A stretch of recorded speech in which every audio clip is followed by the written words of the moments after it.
말씀 보도록 합니다. 에베소서 4장 29절 한 절 보고 보도록 하겠습니다.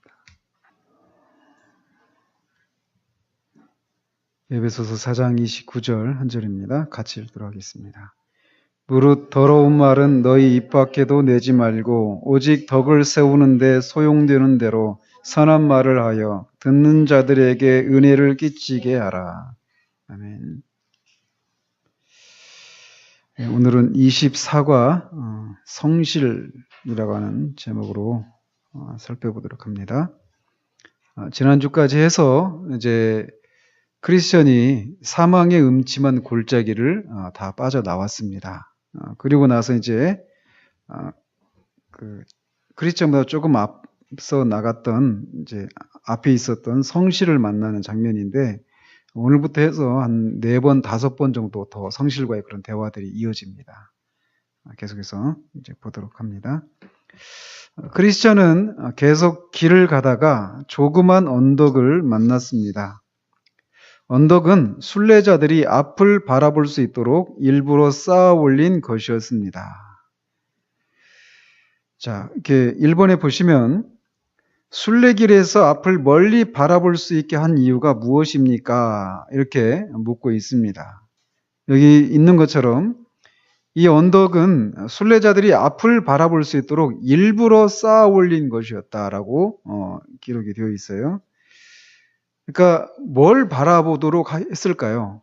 언덕에서. 지금 이 순례자들이 가려고 하는 그 방향이, 가려고 하는 곳이 어디인가? 지금 어디를 향해서 가고 있죠? 천성을 향해서 가고 있는데 그 천성을 바라볼 수 있도록 언덕을 일부러 쌓아 놓은 거예요. 그래서 우리가 신앙생활을 이렇게 해나가면서 이런 시각들이 우리에게 자주 요구되어집니다. 자주 말이에요. 즉 우리가 어떤 그 고난을, 지금 사망의 음침한 골짜기를 빠져나왔잖아요. 근데 그 사망의 음침한 골짜기와 같은 그런 상황들을 우리 그 신앙 여정 가운데서 많이 지난단 말이죠. 그럴 때마다, 그런 상황이 지속될 때마다 우리가 멀리 바라보는 그런 시각들이 필요하다라는 거예요. 그냥, 다음 달이면, 내년이면 좀 낫겠지, 이런 게 아니라,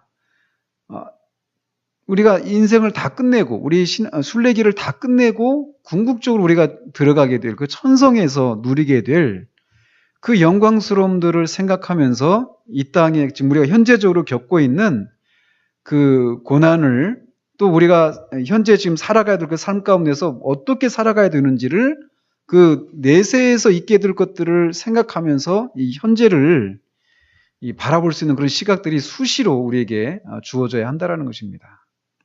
근데 종종 우리가 이렇게 우리가 장차 들어가게 될 그 천성에서 있게 될 그 영광스러움들, 그 복들, 이것들을 우리가 너무나 이렇게 간과하면서 살아가는 경우들이 많단 말이죠. 그러다 보면 이 현재 그 삶을 이겨낼 수 있는 힘이 그것을 이렇게 그 영광을 바라보는 데서 그것들을 묵상하는 데서 그 힘을 얻는 것인데 그런 그 힘을 얻을 수 있는 그 하나의 그 소스가 된단 말이죠. 그렇게 묵상하는 것들이 앞으로 우리가 가게 될 그런 것을 하지 않으면, 그런 것들을 바라보지 않으면 우리의 삶이 그냥 이렇게 근시안적인 그런 삶이 되기가 쉽다라는 것입니다. 그리고 이렇게 멀리 내다보는 그런 시각들은 또 우리에게 현재 우리가 그러면 어떻게 살 것인가 이런 것들을 또 결정해 준단 말이죠. 죄를 짓든, 죄에 대한 그런 유혹을 받고 있을 때도, 부정적인 측면에서, 소극적인 측면에서도, 그렇게 내세에서 결국은 주님 앞에 우리가 오늘 하루의 삶을 또 한 주간의 삶을 주님 앞에 회개할 날이 오게 된다라고 하는 생각들을 하게 될 때, 우리 안에서, 내가 지금 주님이 기뻐하시지 않는 이런 것을 해서는 안 되는구나, 이런 생각들을 가지게 되고, 또 더 적극적으로는 주님을 기쁘시게 해드릴 만한 그런 열매를, 삶의 열매를 맺고자 하는 그런 마음을 또 이렇게 우리 안에서 불러일으킨단 말이죠. 그래서 우리는 끊임없이 순간순간을 영원의 이때에서 살아가려고 하는 이런 삶의 자세들이 필요하다라는 것입니다. 그래서 이렇게 언덕에 올라가서 우리가 들어가게 될 그 천성을 이렇게 바라볼 수 있도록 일부러 쌓아놓은 것처럼 그렇게 영혼을 묵상하는 것은 이 현재의 삶을 우리가 낭비하지 않고 또 그냥 잘못을 범하지 않는 차원이 아니라 주님을 기쁘시게 해드릴 만한 그런 열매들을 맺도록 하는데 유용하게 효과적으로 작용을 한다라는 것입니다. 그것 때문에 그렇게 본다라는 것이죠. 자, 그래서 이제 크리스천이 그곳에 이제 올라가서 앞을 내다보고 있었는데 마침 성실, 신실, 충성 이렇게 번역해도 상관이 없습니다. 성실이라고 하는 사람이 순례길을 가고 있는 게 보였습니다. 그래서 크리스천은 이제 그를 불렀습니다. 여보세요, 여보세요, 기다리세요. 제가 당신의 친구가 되어드리겠습니다. 라고 소리를 쳤습니다. 그 말에 성실은 뒤돌아서 크리스천을 바라보았습니다. 근데 이제 계속 가고 있었던 것입니다. 그러니까 크리스천이 다시 소리를 쳤어요.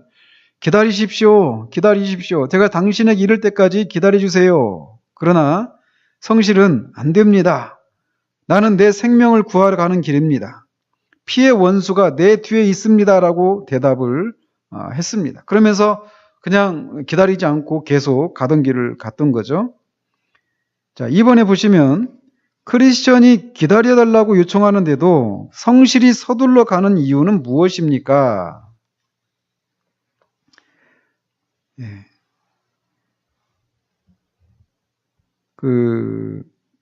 순례길에 성실히 방해를 받지 않도록 하기 위해서 그렇습니다. 그래서 근거 구절로 이렇게 제시하고 있는 게 보면 도피성 제도를 설명하고 있는 그런 구절이거든요. 그래서 실수로 누군가를 죽였을 때 일부러 죽인 게 아니고 실수로 죽인 그런 사람의 경우는 죽은 사람의 가족이나 그런 친척이 그 죽인 사람을 죽이지 못하도록 하기 위해서 이렇게 가까운 거리에 이렇게 가까운 데 있는 도피성으로 피하도록 했습니다. 근데 그 도피성으로 피하고 있는 도중에 이 죽은 사람의 가족이 이 죽인 사람을 죽이려고, 잘 듣고 있죠? 죽인 사람을 죽이려고 막 쫓아온단 말이죠. 근데 그 사람을 이제 거기서는 피를 보복하는 자 이렇게 묘사를 하고 있어요. 민수기에서 보면 그렇게 자기 가족이 죽었으니까 그걸 보복하려고 쫓아가고 있는데 이 죽인 사람이 걸음이 늦거나 아니면은 이제 불시에 일어났으니까 그 사건이 자기가 죽이려고 해서 죽인 게 아니고, 근데 이제 그 도피성으로 도망가서 당시 대제사장이 죽을 때까지 도피성에서 나오면 안 됩니다. 도피성에 머물러 있다가 아직 대제사장이 죽지 않았는데 이 사람이 가족이 너무 그리워가지고 나왔다가 그 죽은 사람의 가족이 그를 죽이면 어쩔 수가 없는 겁니다. 그렇기 때문에 대제사장이 죽을 때까지 그 도피성에 거해야 된단 말이에요. 근데 갑자기 사고로 사람을 죽였잖아요. 이를테면 오늘 나무하러 갔는데 거기서 도끼자루가 빠져가지고 옆에 있는 사람이 죽을 수 있단 말이죠. 그런 묘사가 나옵니다. 근데 그 도망가는 사람의 입장에서 보면 오늘 가족하고 이제 언제 만날지 모르는 그런 걸음을 해야 된단 말이에요. 그러니까 그 사고가 있고 나서 이제 대제사장이 죽을 때까지는 못 만나니까 가족들하고 작별 인사라도 하려고 그렇게 집에 찾아갔다가 그 죽은 사람의 가족하고 마주친다. 그러면 그 사람이 죽여도 할 말이 없는 겁니다. 지금 그런 상황이란 말이죠. 그렇기 때문에 한시도 지체해서는 안 된단 말이에요. 자기가 살려면. 그런 상황이죠. 그런 것처럼 지금 성실도 지금 그렇게 얘기를 하고 있는 거예요. 그러니까, 순례길을 가는데 마치 그 피해 보복자가 쫓아오면 가족들하고 헤어지는 거 작별 인사하고 하다가 지체하다가 그 피해 보복자에게 죽을 수도 있는 그 사람의 경우처럼 순례길을 가는데 마귀가 이런저런 어떤 것을 가지고 이렇게 사람으로 하여금 곧장 순례길을 행하지 못하게 하고 지체하게 만드는 그런 일을 할 수 있단 말이에요, 마귀가. 그죠? 그러니까 그렇게 순례길을 방해받지 않기 위해서 그렇게 마치 피해 보복자가 자기를 쫓아온다라고 생각했던 그 사람이 이제 도피성으로 빨리 피하려고 했던 그런 마음의 자세를 이제 이런 식으로 성실히 이렇게 표현을 했던 것이죠. 사실 이제 우리가 그런 경우들이 있잖아요. 그러니까 이건 이제 순례길을 이미 들어선 그런 경우이지만 이 사람 같은 경우에 그러니까 하던 얘기 좀 더 하면, 그러니까 성실은 지금 크리스천이 그 부르는 소리를 이 마귀가 순례길을 가고 있는 자기 자신을 지체하게 하려고 이렇게 부르는 소리로 지금 듣고 그냥 막 갔던 겁니다. 그죠? 그래서 아무튼 그 순례길을 가는데 방해받지 않기 위해서 이렇게 부지런히 걸어갔던 거죠. 이런 자세들이 필요하단 말이에요. 근데 이제 실제로 우리 신앙 여정 가운데서 보면은 참 그런 경우들이 있잖아요. 그러니까 이런 후회들이 들지 않습니까? 이렇게 살아오다 보면 우리가 막 하나님의 은혜를 누리게 됐을 때 드는 생각 중에 하나가 무엇이냐면, 내가 이거를 조금 더 일찍 알았다면 내 삶이 바뀌지 않았을까, 이런 생각들을 하시지 않아요? 그죠? 근데 그런 것을 언젠가 하나님께서 하나님의 사람들을 통해서 우리에게, 또는 우리의 삶을 통해서 계속해서 하나님의 그런 부르심들이 있었을 거예요. 그게. 그러니까 근데 우리가 그거를 하나님이 부르신다라고 하는 것을 모르거나, 또는 그 부름에 우리가 순종하는 것보다 더 좋은 무엇이 있어서 그렇게 살다가 우리가 이렇게 후회하게 되는 그런 일들이 있을 수 있단 말이에요. 그래서 이런 자세들, 그러니까 이제 과거에 그런 일들이 있었다라면 지금 우리에겐 이제 이런 것들을 이제 깨닫게 된 우리 입장에서는 앞으로의 그런 인생 여정 가운데서 이렇게 자꾸 우리의 삶을 이렇게 지체시키려고 하는 이런 일들이 일어났을 때 우리가 그거를 지체하지 않고 이렇게 성실의 그런 자세들, 피해 보복자가 쫓아오고 있는데 내가 지체하면 죽을 수도 있다라고 하는 이런 긴박감들, 이런 것들을 가지고 우리의 그 천성을 향해서 가려고 하는 그런 순례길들에 우리가 부지런을 내야 된다라고 하는 이런 교훈을 우리가 이렇게 받아야 된다라는 것입니다. 그래서 내가 이거를 10년 전만 알았다면, 20년 전만 알았더라면 이라고 하는 이런 것이 과거에는 어떻게 할 수가 없잖아요. 그죠? 근데 지금부터 이제 앞으로의 삶 가운데서 이런 자세들이 우리 가운데 필요하다라는 거예요. 그러나 그렇게 정말 우리 인생이라고 하는 것이 하나님 앞에서 바라봤을 때 정말 누가 봐도 정말 충성된 그런 삶을 살았고 주님을 위해서 많은 열매를 맺었던 그런 인생을 전혀 낭비하지 않았던 그런 삶을 살았던 사람들도 죽음의 자리 앞에서는 늘 그런 후회가 있고 주님 앞에 그런 죄송한 마음을 갖게 되거든요. 주님을 위해서 내가 그때 더 많이 수고하고 더 많은 애를 썼다라면, 이런 후회를 하기 마련이란 말이죠. 그러나 이렇게 지체하는 시간들이 많으면 많을수록 그런 후회들이 더 커지겠죠. 그죠? 어쨌든 우리는 이런 그런 자세들이 우리 가운데 이렇게 요구되어집니다. 그래서 성실이 그렇게 갔던 것은 다른 그런 마음의 자세였다라고 볼 수 있겠죠. 자, 이렇게 성실이 그렇게 피해 원수가 내 뒤에 있습니다라고 대답하면서 그냥 계속 가니까 크리스천은 약간 마음이 흔들렸습니다. 그리고 있는 힘을 다해서 재빨리 성실을 따라잡았고 마침내 성실보다 앞서게 되었습니다. 나중된 자가 먼저 된 것입니다. 그때 크리스천은 헛된 영광의 미소를 지었습니다. 형제를 이겼다고 생각했기 때문입니다. 그러나 발걸음을 주의하지 않아서 갑자기 걸려 넘어지고 말았고 성실히 와서 도와주기 전까지는 일어날 수 없었습니다.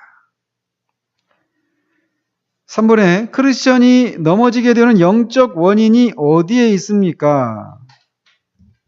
그 묘사에 있는 것처럼 헛된 영광의 미소를 지었다라고 하고 있는 것처럼 헛된 영광을 추구했던 것이죠. 그죠? 그러니까 일종의 이게 영적인 질투입니다. 영적인 어떤 그 경쟁. 이 크리스천 안에 어느새 그 마음에 내가 성실을 앞질렀다. 여기서 이제 뭐 달리기 하는 그런 것으로만 이렇게 말하고 있지만 이거를 이런 식으로 생각할 수 있습니다. 우리가 신앙의 여정 가운데서 보면 옛날에 나를 신앙적으로 나를 지도했던 사람들이 있었는데 어느 날 하나님께서 우리에게 은혜를 주시고 하나님이 막 정신없이 하나님이 주신 은혜를 막 이렇게 누리다가 뒤를 딱 돌아보니까 나한테 이렇게 저렇게 영적으로 지도하고 이런 사람들이 저 뒤에 있는 모습을 보면서 하나님 앞에 감사하고 내가 어쩌다가 여기까지 왔을까 이런 생각하는 것은 참 감사합니다. 그런데 이게 이제 여기서 그쳐야 되는데 이제 그 사람과 우리 자신을 비교하면서 나는 이렇게 은혜를 이렇게 여기까지 오게 된 것이 내가 하나님의 그 은혜를 받고 어떤 열심을 내어서 여기까지 오게 되었는데 저 사람은 내가 했던 그 열심을 내지 않아서 지금 거기에 머무르 있다라고 하면서 그 사람보다 내가 나은 어떤 요소들이 있구나라고 하는 생각들을 우리가 가지기 쉽단 말이에요. 그렇죠? 저도 그런 적이 있거든요. 지금도 마찬가지고. 그럴 때 어느새 내가 저 사람보다 낫다라고 하는 생각을 가지게 될 때 그때가 우리가 넘어지기 쉬운 때라는 것을 우리가 기억을 해야 됩니다. 그래서 영적인 그런 세계에서도 그런 이렇게 경쟁이 있어요. 경쟁이. 그래가지고 다른 사람들보다 앞서려고 하는 이런 경쟁. 근데 이게 영적인 세계에서는 또 주님은 그런 식의 그 경쟁을 주님은 이렇게 옹호하시지 않습니다. 그래서 우리가 이 성도 간에도 헛된 영광을 구하게 되면 서로 시기하게 되고 교회 안에서 그런 시기하고 막 이런 게 있잖아요. 그죠? 참 높은 위치에서 보시면 막 유치하겠죠. 그죠?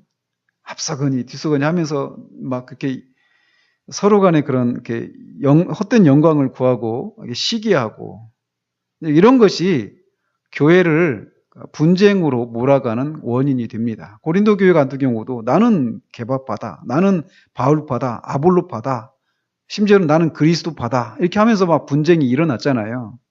그러면서 그러니까 서로 나는 그리스도파다, 나는 개바파다, 바울파다 하면서 베드로보다는 바울이 훨씬 낫지, 아볼로보다는 바울이 더 낫지 하면서 내가 따르고 있는 그 사람들이 당신이 따르고 있는 사람보다 더 우월하니까 그 우월한 사람에 속한 내가 더 당신보다 우월하다. 이렇게 하면서 분쟁이 일어나는 거잖아요. 그죠? 이런 것이 헛된 영광을 구하고 서로 헛된 영광을 구하는 것이 이렇게 교회 시기를 불러일으키고 교회 분쟁이 일어나는 그런 원인이 된다라는 거예요. 더 유치한 것은 이런 거를 교회 지도자들이 이용한다라고 할 때는 더 이제 교회가 더 시끄러워질 수가 있겠죠. 그죠? 얼마나 쉽습니까? 그런 게 있잖아요. 막 목회자에게 서로 더 큰 사랑을 받고 관심을 받고자 하는 이런 게 있거든요. 없어요? 그러니까 그거를 이용하는 지도자들이 있단 말이에요. 그래가지고 그렇게 헛된 영광을 구하게 하고 그러면서 교회가 어려움이 있어요. 예. 근데 아무튼 또 하고 싶은 얘기했지만 참겠습니다. 이런 것들을 많이 보거든요, 실제로. 교회 안에서 이런 것들을 많이 봐요. 그래서 본질은 사라지고 그냥 진짜 막 완전히 쓸데없는 그런 경쟁들, 막 이런 것들이 있고 그 안에서 상처를 받고 막 이런 일들이 시험에 들리고 이런 일들이 있단 말이에요. 경쟁하지 마십시오. 뭐 경쟁하고 싶은 마음도 일어나지 않을 거예요. 네. 그래서 이렇게 계속 여기서 보면 나는 꿈속에서 두 사람이 서로 사랑스럽게 길을 가면서 그들의 순례길에서 일어난 모든 일에 대해서 달콤한 대화를 나누는 것을 보았습니다. 크리스천이 먼저 이야기를 시작했습니다. 4번에 달콤한 대화가 주는 의미는 무엇입니까? 서로 이제 그런 경건한 그런 대화를, 그런 나눈 거겠죠. 어떤 영적인 교제들을. 그래서 이제 이 영적인 교제를 나눈다라고 하는 것이 이제 무엇인가를 이제 여기 이 대화 계속 이어집니다. 이게. 그 내용들을 우리가 살펴보면서 오늘날 교회 안에서 교인들 간에 이렇게 서로 교제한다. 성도의 그런 교제를 나눈다라고 할 때 그렇게 우리가 많이 보여지는 모습과 여기서 지금 이 크리스천과 성실 사이에 나누어지는 대화 사이에 그 내용에서 어떤 그런 내용의 차이들이 있는지 이것들 이렇게 보면서 우리의 교제가 과연 이런 교제인가라고 하는 것을 우리가 좀 돌아볼 필요가 있습니다. 어쨌든 달콤한 대화는 성도들 간에 나누는 그런 경건한 대화라고 할 수 있습니다. 그래서 이런 대화들이, 이런 영적인 교제를 나누고 이런 것이 많은 유익을 주죠. 그죠? 위로를 얻기도 하고 어떤 내가 깨닫지 못했던 것들을 깨닫고 어떤 힘을 얻기도 하고 내가 그렇게까지는 생각 못했는데 그런 것도 있겠구나 하면서 또 다른 어떤 시각을 얻기도 하고 어떤 그 순례길을 가는 데 있어서 서로에게 그런 도전을 주기도 하고 받기도 하는 그런 유익을 이제 그 달콤한 대화 가운데서 나누게 되는 거겠죠. 그래서 이제 대화들이 이어집니다. 크리스천이 먼저 말을 합니다. 존경하고 친애하는 내 형제 성실 씨, 내가 당신을 따라잡아 만나게 되어 기쁩니다. 그리고 하나님께서 우리의 마음을 부드럽게 해 주소서. 먼저 이렇게 하나님 앞에 기도하면서 우리가 이 즐거운 길에 동무가 되어 걸어갈 수 있게 되어 감사합니다.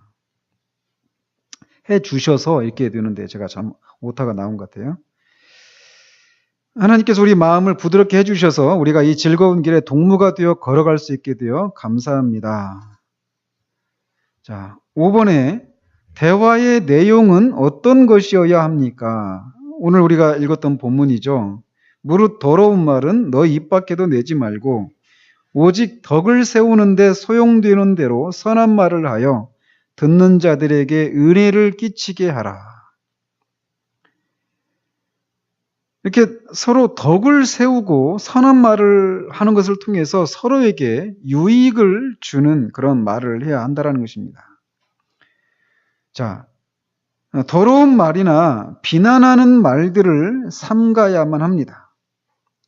근데 그 디모데서에서 나오는 것처럼 영적으로 이렇게 부주의한 그런 사람들은 집집마다 다니면서 해서는 안 될 말들을 해서 교회를 어지럽히는 그런 일이 있다라는 거예요. 그래서 이 대화의 내용은 아무튼 서로 덕을 세우고 선한 말을 하는. 그런데 이제 이게 다 그 사람이 듣기 좋은 얘기들, 막 이런 얘기를 하라는 얘기가 아닙니다. 그죠? 그러니까 우리 안에 있는 그런 진실한 그런 얘기들을 이렇게 나누는 거죠. 나누면서 성령께서 그런 대화 가운데 이렇게 함께 하시기를 이렇게 구하면서 그런 얘기를 이렇게 나눠야 하는 것이죠. 여기 이런 얘기 하십시오, 저런 얘기는 하지 마십시오. 이렇게 하기는 참 어렵죠. 그죠? 구체적으로 말씀을 드리기는 어렵지만 아무튼 그 영적인 교제 가운데 나누어져야 될 내용들은 덕을 세우고 선을 행하는 그런 말들을 해야 된다는 것입니다. 자, 사랑하는 친구요. 당신이 우리가 살던 도시를 떠났기 때문에 친구가 되어 함께 떠나려고 생각했지만 당신이 나보다 먼저 떠났기 때문에 할 수 없이 혼자 이 먼 길을 왔습니다. 그러니까 성실도 이 크리스천과 같은 마을에 살고 있었어요. 멸망의 도성에. 크리스천이 그러자 나를 뒤따라서 순례길을 시작하기 전에 당신은 얼마나 오랫동안 멸망의 도성에서 머물러 있었습니까? 이렇게 물으니까 저는 오래 머물러 있을 수 없었습니다. 왜냐하면 당신이 떠난 이후 도시가 머지않아 하늘에서 내려오는 불에 타버릴 것이라는 소문이 크게 퍼졌기 때문입니다.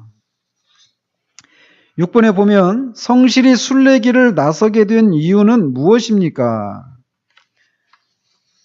즉 크리스천이 떠나게 되었던 것도 자기가 들판에 나갔다가 자기가 죄인이라고 하는 것을 깨닫고 자기가 그 죄짐을 지고 있다. 그리고 이 성이 장차 망하게 될 것이다. 하나님의 심판을 받아서 이런 것을 깨달았기 때문에 그래서 이 성에 머물러 있으면 멸망할 것이다. 이 성과 함께 이것을 깨달았기 때문에 그 성을 피해 왔던 것처럼 성실도 똑같은 과정을 겪었죠. 성실도 이 죄에 대한 하나님의 심판 이것을 깨닫고 죄 용서를 받고 심판을 피하기 위해서 이렇게 순례길을 나섰던 것입니다. 즉 죄에 대한 각성이 그로 하여금 순례길을 나서게 만들었던 것입니다.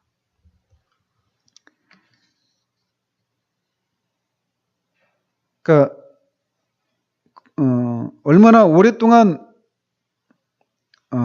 그렇게 오래 머물러 있을 수 없었다라고 말을 하고 있어요. 그러니까 정말입니까? 당신의 이웃들이 그렇게 말했단 말입니까? 그러니까 장차 망해 될 것이라고 하는 이 소문이 그 도시에 쫙 퍼졌단 말이죠. 예, 한동안 모든 사람의 입에 오르내렸습니다. 그렇다면 위험을 피해 도시를 떠나온 사람이 당신 외에 왜 아무도 없습니까? 이렇게 묻죠. 7번에 다른 사람들이 멸망의 도성을 떠나지 않은 이유는 무엇입니까? 즉 크리스천이나 성실처럼 다른 사람들은 자신들의 죄를 깨닫지를 못했고 그 죄에 대한 하나님의 심판에 대해서도 임박한 하나님의 심판에 대해서도 깨닫지 못했고 그렇기 때문에 자신은 구원이 필요하다라고 하는 것도 알지 못했기 때문에 그렇게 머물러 있었던 거죠. 그 소문이 퍼졌지만 그 소문이 떠난 그 크리스천을 어리석은 사람이라고 생각을 했던 것이죠. 그죠?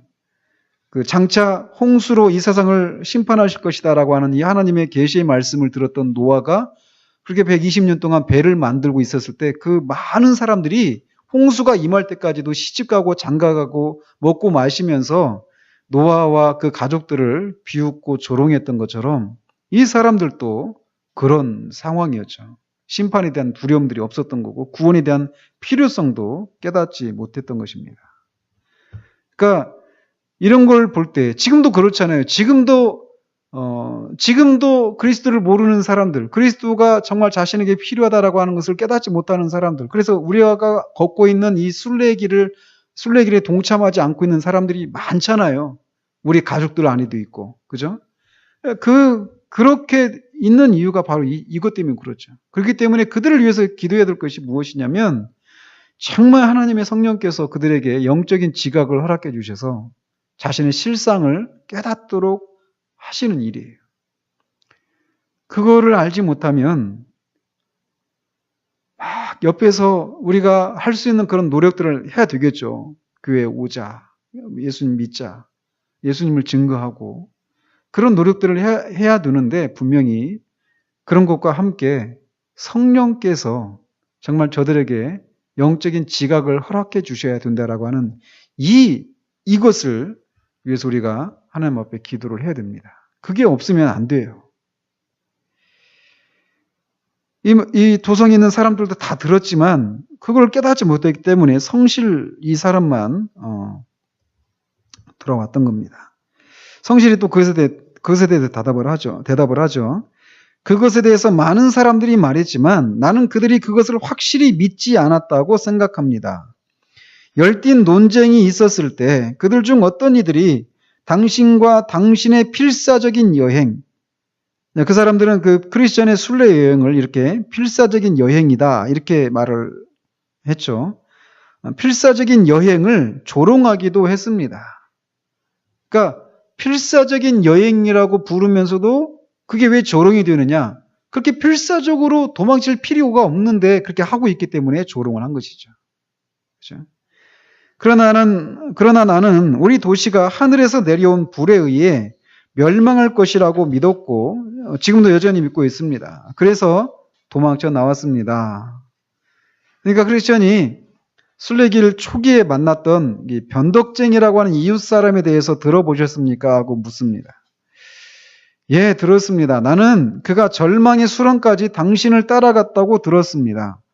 어떤 이가 말하기를 그는 그곳에 빠졌다고 합니다. 그러나 그는 자신이 빠졌던 사실이 알려지는 것을 원치 않았습니다. 그러나 나는 그가 진얼굴로 더럽혀진 것을 보고 그가 거기에 빠졌다는 것을 확신했습니다. 그러자 이웃 사람들은 그에게 뭐라고 말하던가요? 그가 되돌아온 후 그는 모든 계층의 사람에게서 조롱을 받았습니다. 어떤 이는 비웃으면서 멸시했습니다. 그리고 아무도 그에게 일을 주지 않았습니다. 지금 그는 도성을 떠나기 전보다 7배나 악한 상태에 있습니다. 8번에 순례길을 가다가 포기한 자에게 어떤 결과가 나타납니까?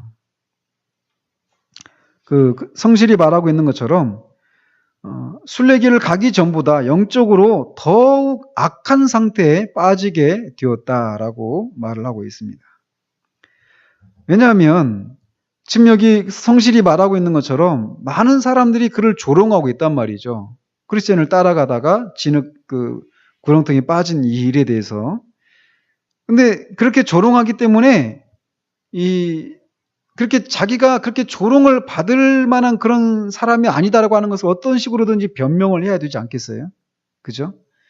그리고 그러다 보니까 이 순례 길에 대해서 이 변덕쟁이 입장에서는 자기가 다시 돌아온 것이 더 현명한 선택이었다라고 이렇게 변명을 해야 되잖아요.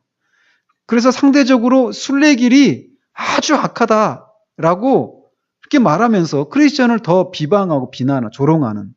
그래서 이 처음에 크리스천에 대해서 또는 이 순례길에 대해서 천성에 대해서 그가 가지고 있었던 그런 생각에 대한 정반대의 그런 생각을 가지고 그런 것들을 더 이제 악하게 비방하고 하는 이런 마음의 상태가 되어버렸다라는 것이죠.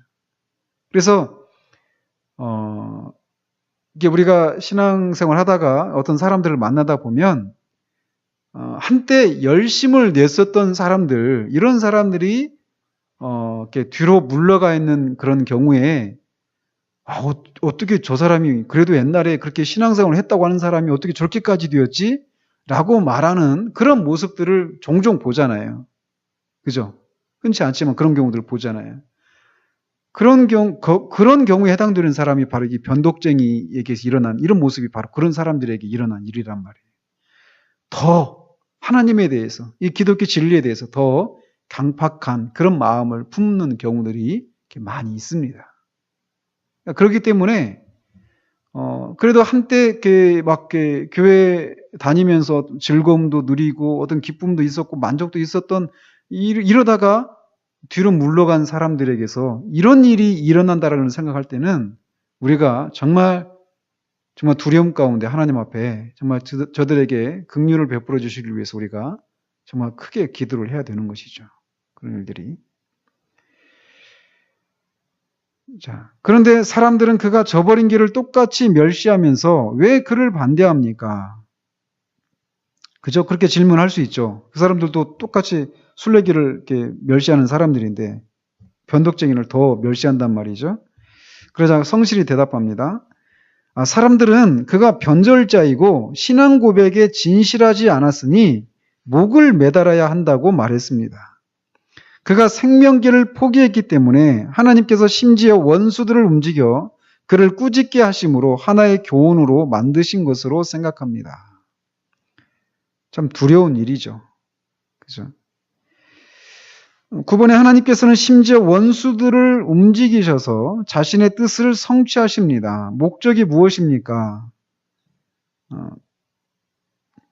목적은 아까 여기 설명하고 있는 것처럼 이렇게 하나님의 대적자들로부터도 이 변절자들이 공격을 받는, 비방을 받고 그 멸시를 받는 이런 것을 통해서 하나님께서 무서운 경고를 하시는 것이죠. 그렇죠?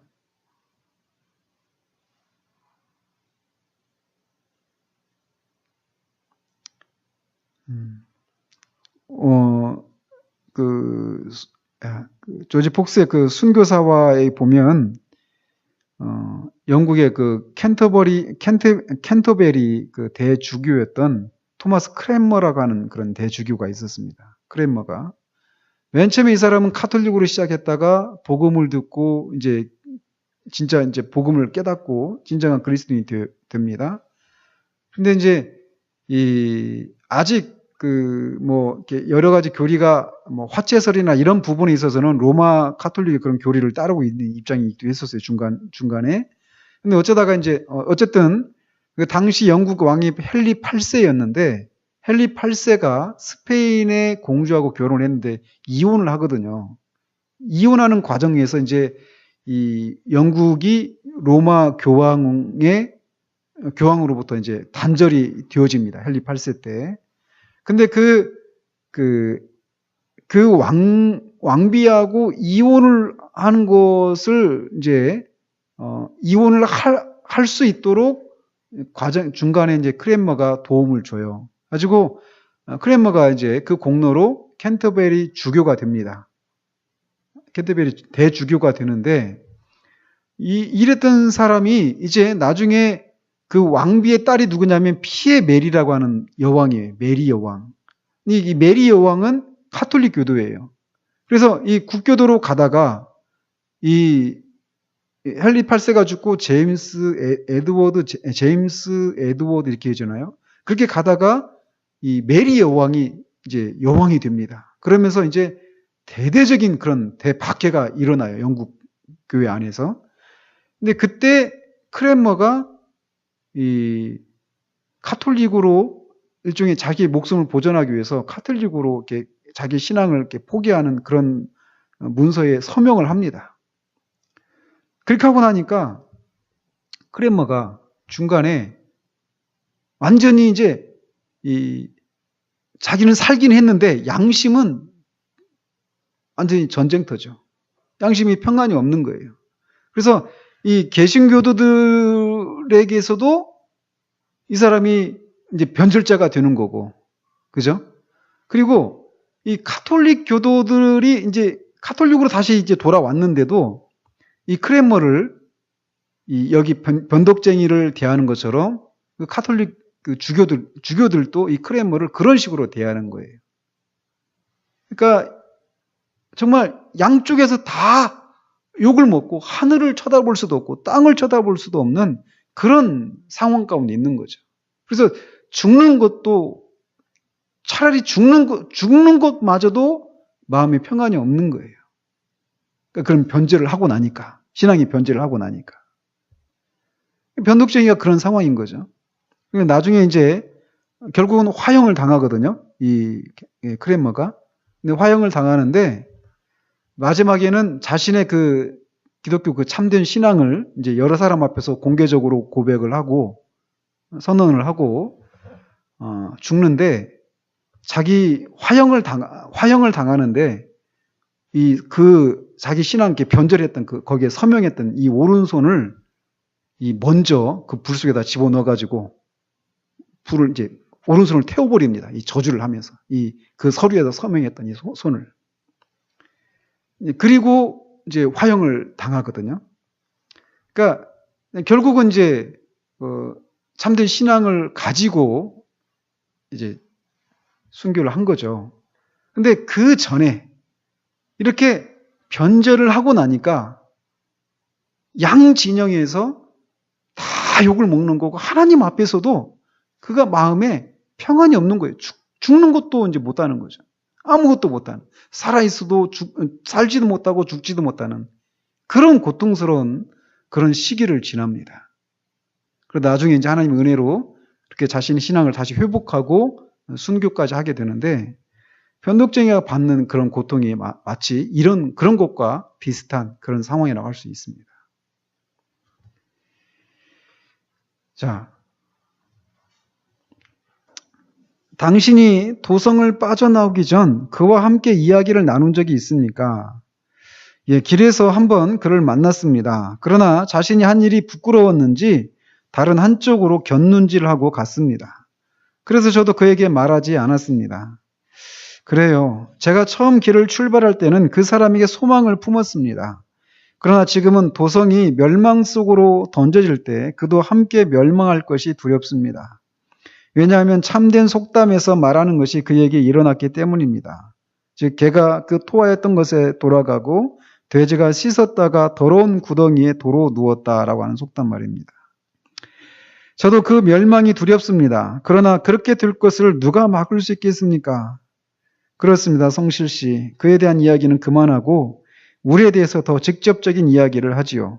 당신이 오시는 길에 만난 것에 대해서 이야기해 주십시오. 당신이 무엇인가를 만났을 것으로 압니다. 그렇지 않았다면 그것은 이상한 일이니까요. 하면서 이제 다음에 이어지는데, 결국 10번에 결국 변덕쟁이는 어떤 자입니까? 결국은 이제 배도한 자죠. 그죠? 타락한 사람입니다. 순례길을 나섰다가 어려움을 만나자 다시 세상으로 돌아간 자입니다. 그래서 개가 토하였던 곳으로 돌아갔다. 돼지가 씻었다가 다시 더러운 구덩이에 도로 눕는 것과 같은 그런 상태가 되었다라고 하는 것과 마찬가지 상황이 된 것이죠. 자, 여기서 지금 처음에 대화를 나누는데, 그러니까 그런 거를 얘기하잖아요. 그러니까 어떻게 그가 성실히 이 순례길에 들어오게 되었는가, 이런 얘기들을 이렇게 나누잖아요. 그죠? 그러니까 우리가 그 영적인 교제를 나눌 때 이런 내용들이 있단 말이에요. 그죠? 지사님 만나면 있었던 얘기 또 하고 하시죠. 그러니까 이게 너무 자연스러운 것이죠. 우리가 성도들을 만나면 그런 것들을 얘기 나누는 것이. 그리고 또 다른 사람에 대해서, 변덕쟁이에 대해서 얘기 나누는데, 이게 변덕쟁이를 비방하고 하기 위해서 얘기를 나누는 게 아니죠. 그죠? 이 변덕쟁이라고 하는 사람이 신앙을 가지고 출발을 한 것 같았는데 결국은 이렇게 변절하고 이런 것을 통해서 어떤 스스로 어떤 이렇게 경각심을 갖게 하고, 또 그 사람에 대한 이 불쌍히 여기는 마음, 이런 것들을 가지고 그 사람에 대해서 얘기하는 것이죠. 그죠? 그러니까 우리가 다른 사람에 대해서 얘기를 하지 말아야 된다, 이런 얘기가 아니라는 거예요. 할 수 있습니다, 얼마든지. 그러나 그런 것들이 그 사람을 비방하고 하는 이런 것으로, 이런 목적으로 해서는 안 된다라는 것이죠. 그죠? 오늘은 이제 이 성실과 이 크리스천이 이제 만나서, 사실 여기까지 이제 본격적인 얘기는 뒤에서부터 이어집니다. 더 이어지는데, 오늘은 이렇게 성실과 크리스천이 동반자가 되어서 서로 서로에게 유익을 끼치게 되는 이제 그런 일을 시작을 봅니다. 그 대화들이 그냥 어떤 일상적인 예화들, 그냥 주변적이고 피상적인 그런 얘기들을 꺼내지도 않지만, 뭐 꺼낼 수 있습니다. 그러나 그들의 대화의 내용이 결국 본질적인 이런 부분으로 들어가고 있다라고 하는 것을 우리가 주목할 필요가 있습니다. 우리의 대화들이 이런 대화들이 되어지기를 바랍니다.